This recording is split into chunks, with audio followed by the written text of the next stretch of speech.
What's up? Surprise. I know I said I wasn't going to do a Raw review this week, but I changed my mind. After I watched Raw and took a look at a few things that's been going on currently and a few things that I left out in my last commentary, I figured I'll come up and give a really, kind of brief Raw review and just a casual chit-chat about some of the things that's going on lately. And we had a really interesting Raw tonight, so I kind of wanted to come up here and just talk a little bit about it and what we're looking at going into Survivor Series. Speaking of Survivor Series, quick little channel announcement. I am working on 2 new videos, a pay-per-view and DVD review, both of which are sort of Survivor Series related. I'm not going to do a big Survivor Series memories commentary like I did with my SummerSlam one. That SummerSlam memories commentary, by the way, has gotten incredible feedback, and I really liked that video. So I'm definitely going to be doing that for WrestleMania for sure, and then I will try to do one for Royal Rumble if possible. If not, I'll do some pay-per-view reviews in lieu of that. But that's the immediate plan for the future. But let's take a look at Raw real quick because I don't want this commentary to go too long. But it was a very interesting Raw. Number 1, John Cena wasn't on the show. And number 2, Randy Orton got beat in the main event. And during the show, there was a lot of complaining. I was one of them. I was making fun of the show a little bit. But when I look back at the show now, it really wasn't that horrible. And a lot of people were giving it a lot of shit. And I started thinking to myself about halfway through, wait a minute, we're not even going to have John Cena on the show. We didn't know that Randy Orton was going to lose in the main event, but he wound up doing that. And the whole show was centered around a lot of young guys. Even Dolph Ziggler got some rub with the Authority tonight. So I was asking myself, if people consider this show to suck, then I don't exactly know what we want. This is the way, kind of the product is today. I mean, I know it's not all perfect, but here you had a show that's finally, taken away a little bit from some of the main established stars that we've been seeing for 10 years. A lot of other guys get a chance to shine on the show instead, and we're still shitting on it. Now, as far as what we saw on the show, Vince McMahon made his return in the beginning of the show. I don't think anybody knew that was going to happen. The No Chance in Hell music hit. He comes out there with Triple H and Stephanie, and just randomly, a fucking random twist in the storyline here, Vince just out of the blue announces that there is a new stipulation added to the Survivor Series main event,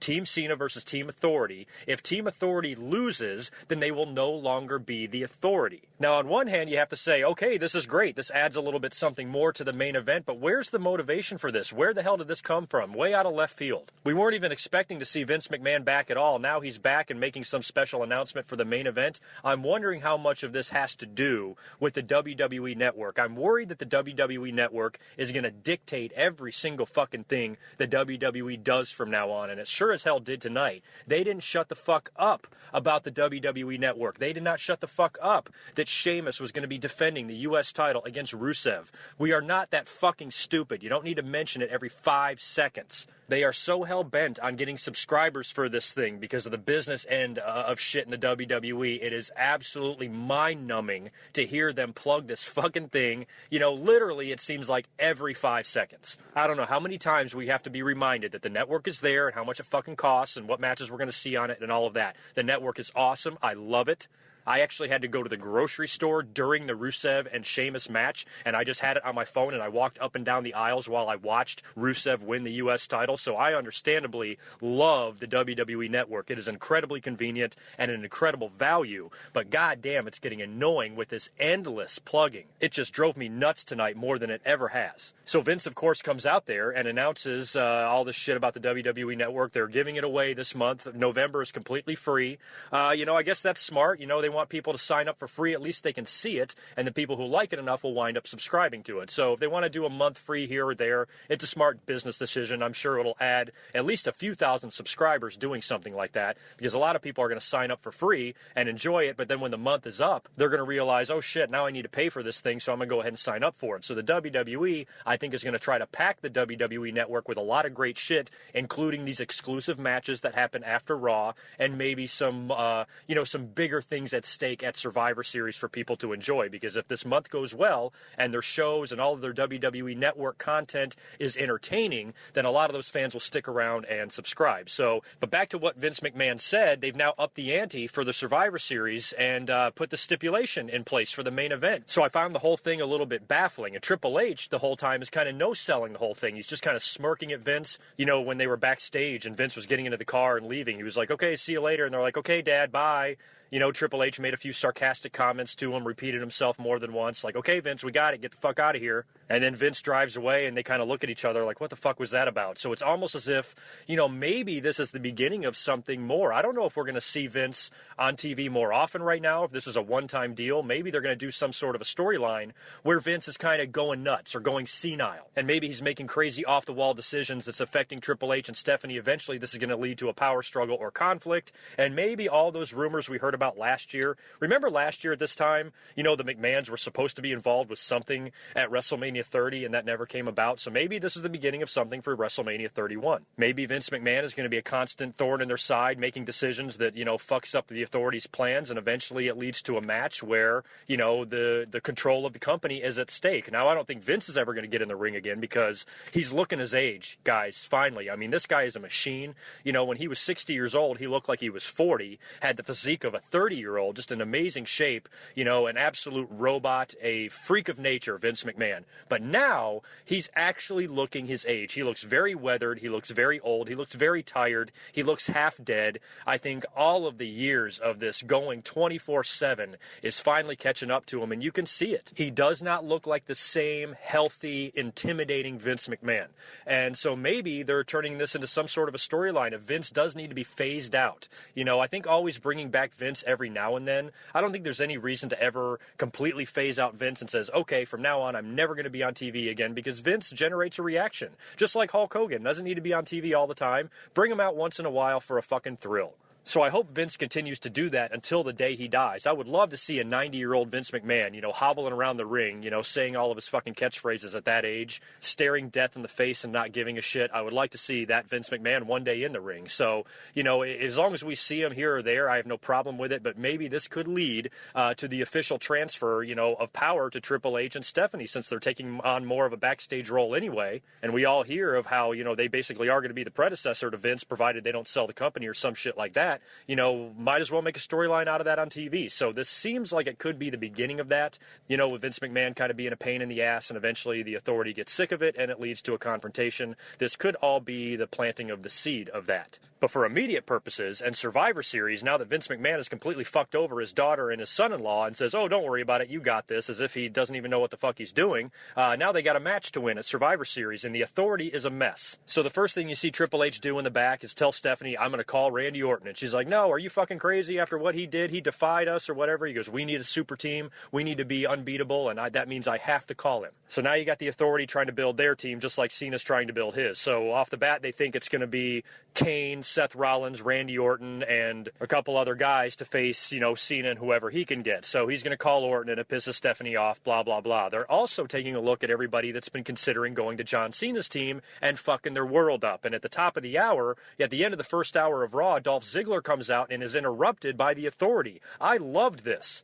Good for Ziggler. It's about time that they're taking him a little bit more seriously, and him being involved in the Survivor Series match is great for him. The Authority comes out there, Triple H cuts a promo on him and shoots, and says you're the most talented and most hardworking fucking guy back there, and I mean it. But either way, it's nice to see Ziggler get this rub from the Authority, be involved in this segment, and of course the Authority offers him basically a position with them. Why don't you join up with us, because it's going to get you nowhere, joining Cena. And Triple H is so funny. He's they did the same thing last week. They're calling themselves out on their Cena bullshit. He goes, hey, what if you're on Team Cena and Team Cena wins? Are you going to get the credit for that? No, it's going to be all about Cena. What if Team Cena loses? You're going to get blamed for it. Why don't you come over here and join us? Ziggler, of course, says, fuck you, no way. They say, fine, then you're going to defend the Intercontinental title tonight against Seth Rollins, and that match is next. And I was thinking to myself, sweet. Dolph Ziggler versus Seth Rollins for the Intercontinental title. This is what an Intercontinental title match should be. Two great wrestlers that the fans respect, wrestling for a championship. And I was thinking to myself, hey, I would not mind a title change here. If they kept this whole thing legit,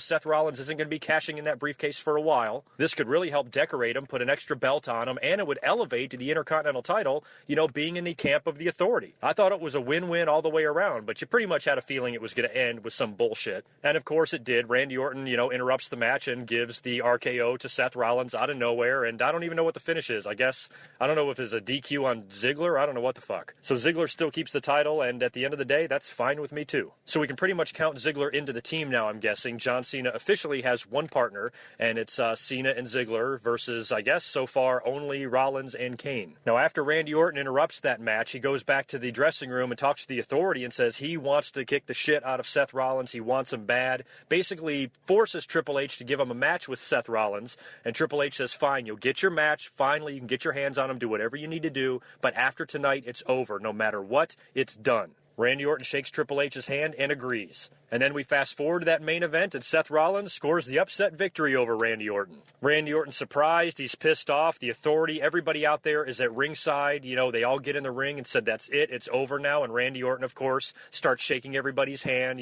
saying, okay, we're cool, we're all back on the same page. He gets to Rollins to shake his hand, they shake hands, make up, and of course, as soon as Rollins turns his back, bam, RKO, he nails Rollins, brawl ensues. Everybody starts going ape shit, and then finally Triple H gets a little bit physical, and Randy Orton nails him. So now the shit's hit the fan. They all attack Randy Orton. It's 5-on-1 or whatever. They get him on the outside of the ring, and Seth Rollins delivers the curb stomp to Randy Orton on the steel steps. Now this, I believe, is a way, if I've read correctly, to write Randy Orton off of TV for a couple of weeks. I think he's going to film the next Condemned movie. So he'll be taking some time off to sell this injury and go film that movie. And when he comes back, I guess we're all assuming that he's going to be full-blown babyface. I wasn't sure how his alliance with Team Cena is going to go. If they keep him off of TV for a few weeks and he shows up the week before Survivor Series and announces he's going to be on Team Cena, I think that's probably the most likely thing that will happen. And I got to say, I don't know how everybody feels about a Randy Orton face turn, but I loved him tonight. Did you not? I thought the match he had with Rollins was really good.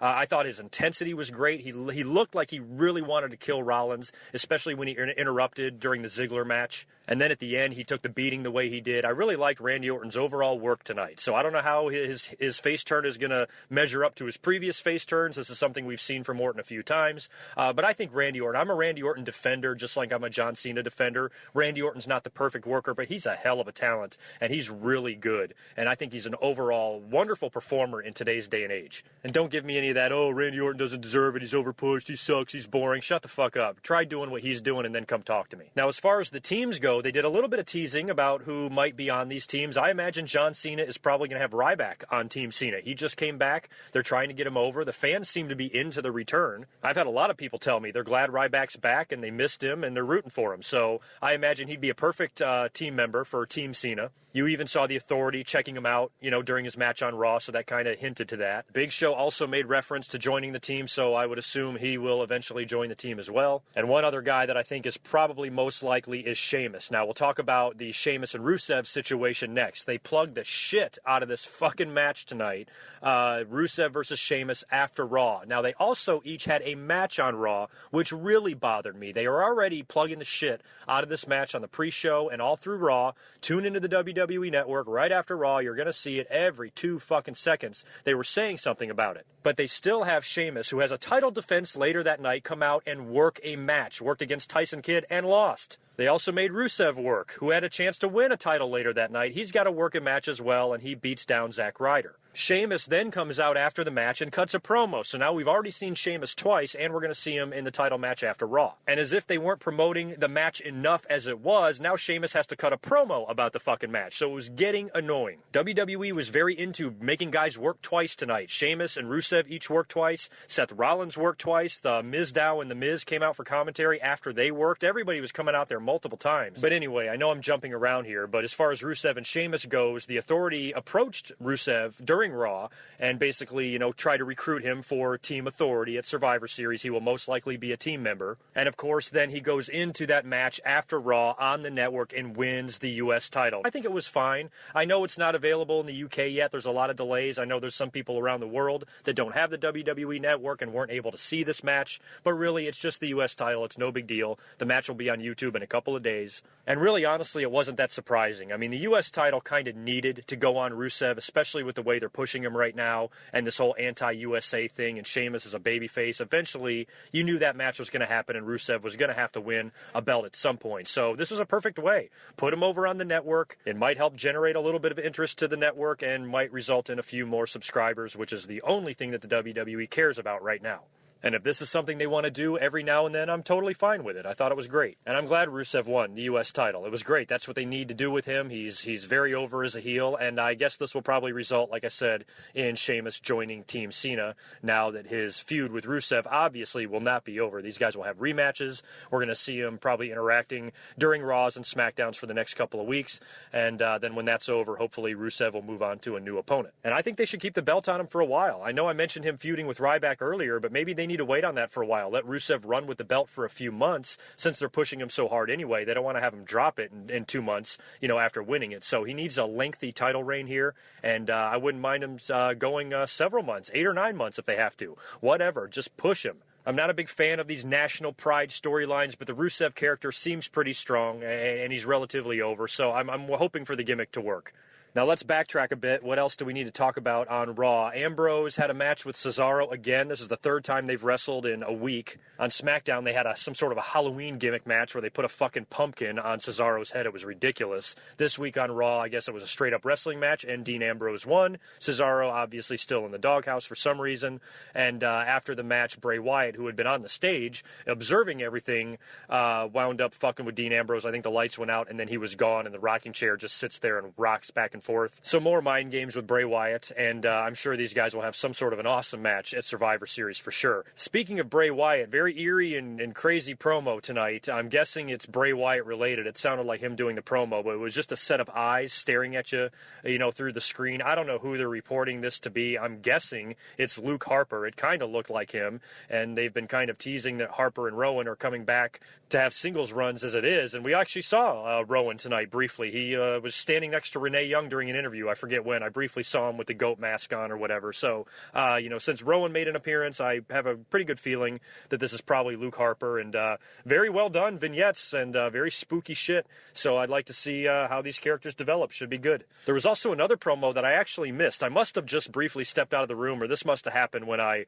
wasn't looking at the TV or something, but I completely missed whatever Xavier Woods did. Apparently he was some sort of a preacher gimmick. Now, I don't know if the stable with Kofi and Big E is, if they've scrapped it again. I don't even know if it ever got off the ground, but never seemed like they could decide if they wanted to do it or not. And now it looks like Xavier's doing something completely different. So, not that this faction still cannot happen, but now it looks like Woods is doing something else, and I'm lost. I'll just wait for the character to debut on TV and judge it from there. Also, luckily for us, they didn't put Mark Henry versus The Big Show on pay-per-view. They gave it to us on Raw. Fine, whatever. This is a feud that I have absolutely no interest in. These two gigantic fucking elephants in the ring wrestling each other. After we had just had a great Intercontinental title match with Rollins and Ziggler, and then these two fuckers come out there. It's just, I just hate to even see this. And like I said last week, nothing against either guy. I respect the hell out of The Big Show and Mark Henry. Love them both, but definitely not interested in seeing them working a program together in 2014.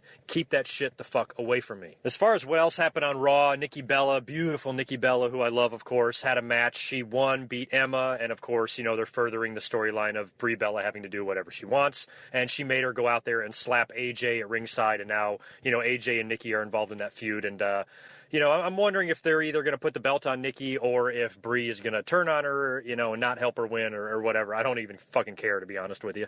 Damian Mizdow, of course, did his wonderful performance on the outside of the ring, stunt doubling for The Miz. As hilarious as he always is, and it was great. And I didn't see an Easter Bunny in the fucking ring either, which was a plus. So all in all, I thought the show was decent. Because you have to think, what like I said earlier, what the fuck do you guys want? John Cena was not even on the show. Randy Orton lost in the main event, and a ton of young guys were featured. And you still think the show sucks? I think that's a little bit unfair.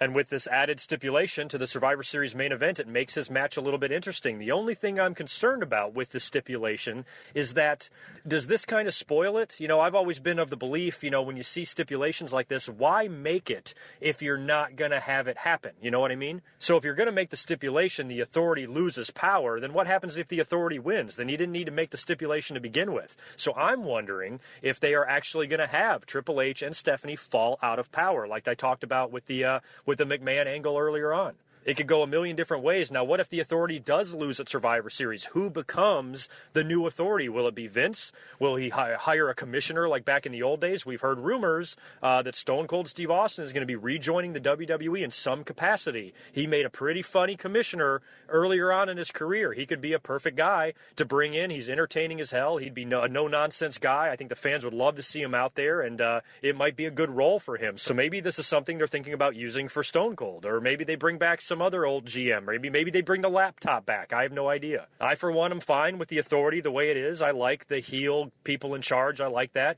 Vince McMahon and what he did with the corporation all those years ago was highly successful. It would make sense that they kind of want to keep that going, from the next generation of Triple H and Stephanie kind of doing the same thing. So I'm fine with the Authority and who's in charge as it is. I have no problem with it at all. But if they want to change it, whatever. I'm not sure what direction they're going to go. But the Austin thing is something to at least think about. As far as any other WWE news that's going on, there's really nothing else I can think about except for the Elimination Chamber, which I forgot to talk about last time. I guess, they're talking about dropping this pay-per-view because they kind of have to. The winner of the Royal Rumble gets the title shot. Brock Lesnar will probably not work February, which means what the hell do you have the chamber match for? You can't have it for a title because Brock won't be there, and you can't have it for a title shot because that was already decided at the Rumble. So, unless you put the title shot on the line in the Elimination Chamber after the winner of the Royal Rumble, gets suckered into having to defend it or something like that. Otherwise, they're going to have to scrap the Elimination Chamber and call the pay-per-view something else, and I am totally fucking fine with that. I hate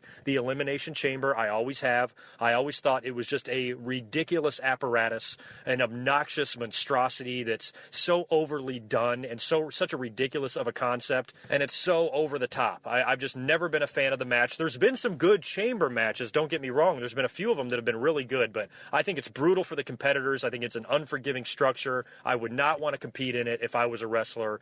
Somebody's always getting hurt in there, and it just looks awful. I just don't like it at all, and I hope they scrap the whole thing and never bring it back. Last thing I'll touch on is the Lucha Underground show that I checked out. Everybody was talking about it. GoodMicWork does not watch as much independent wrestling as I used to. I hardly watch any at all. I can hardly watch any NXT. I already have hard enough time keeping track of that, so I think my days of following the business 100%, because I used to be that guy. I used to be very aware of what was going on in the independents, where guys were, what promotions were out there. I was very into Mexican wrestling. I was very into Japanese wrestling, very aware of the wrestlers, the storylines, and the styles that they worked, and I was all about that. But now in 2014, I really don't follow it as hard. I was really not that familiar with Kenta or Kevin Steen or guys like that before they came in. And once I saw them and heard about them, then I started checking out some of the shit that they've done on the independent and international level. But I'm not as familiar with those type of things. And quite honestly, I don't follow it as much. I pretty much just rely on the links from all of you guys sending me links to shows and things like that. But this Lucha show that I think consists of a lot of AAA guys was getting a lot of buzz. You guys were begging me to comment on it. So I took a look at the show, and I got to tell you, I thought, number one, it was really well produced, and it really resembled a soap opera a lot.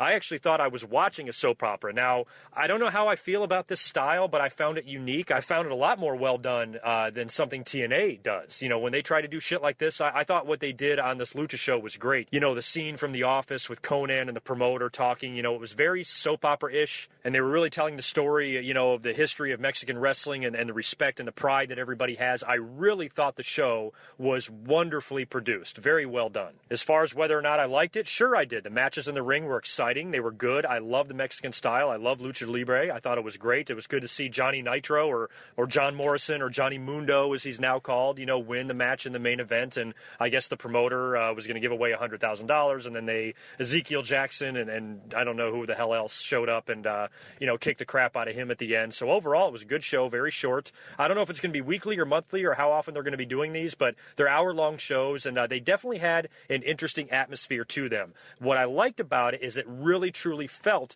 like an alternative product. It was still pro wrestling, but it felt very, very different than WWE. And I think that's where TNA fails so miserably. They do not create that feeling that they're different. They're trying to be the same. And I'm just happy to see something out there that felt different, that didn't feel so sports entertainment. It felt different. It felt more of a soap opera or drama than it did sports entertainment, a fucking circus show with clowns and crazy shit going on all left and right.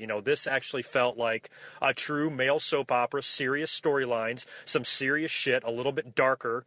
I love the overall feel and the atmosphere of the whole thing. I was very much a fan of it, and I enjoyed the show. And thank you to all of you, by the way, that sent me the link on Facebook. I put up a post saying, hey, I'd like to take a look at the show. Somebody send me a link if you got it. And I got about 15 links, so I appreciate it. So that's it for tonight. I'm going to get out of here. You guys have a great week. Most likely, I will come up and do a Raw review next week, probably, because it'll be interesting to see how things are going. Although if Raw does suck, I mean, like, if it really sucks, then I'll probably just skip it and finish up the pay-per-view and DVD review, because neither one of these should take me any more than a week or two to do. They should be released really soon. And I think they're both going to be videos that commemorate Survivor Series appropriately, so it should be fun. So keep a lookout for that, and I will catch you in about a week or so. Until then, peace.